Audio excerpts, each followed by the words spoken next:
छत्रसाल के जीवन का एक प्रसंग आता। महाराजा छत्रसाल मुगलों से युद्ध करते करते वे अत्यंत श्रांत और क्लांत हो चुके थे। उनकी अधिकांश सेना वीरगति को प्राप्त हो चुकी थी, लेकिन छोटी सी सेना ने बड़ी भारी मुगलों की सेना को समाप्त कर दिया। समाप्त ही नहीं कर दिया, वे पराजित होकर अपना शिविर छोड़कर भाग गए। अपना तोप खाना, अपना खजाना सब छोड़ के भाग गए, प्राण बचाकर भागे। कई दिन से युद्ध चल रहा था, सब भूखे थे।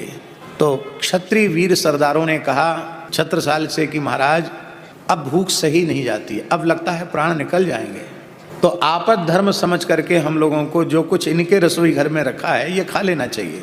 अब मुगल सेना की रसोई घर में क्या रखा होगा, उसकी चर्चा इस पवित्र स्थान से, पवित्र पीठ से करने की आवश्यकता नहीं। अखाद्य पेय ही सब था वहाँ।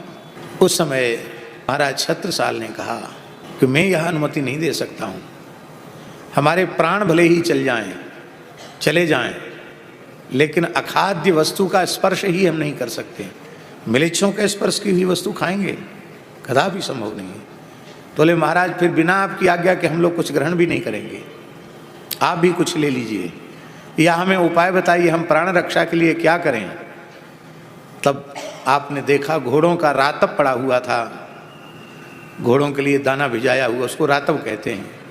तब उन्होंने कहा ये पवित्र है, इसको खाओ। तो घोड़ों का रातब खाकर अपनी भूख बुझाई छत्रसाल ने और उनके वीर सैनिकों ने, किंतु म्लेच्छों का स्पर्श किया हुआ अखाद्य का स्पर्श भी उन्होंने नहीं किया।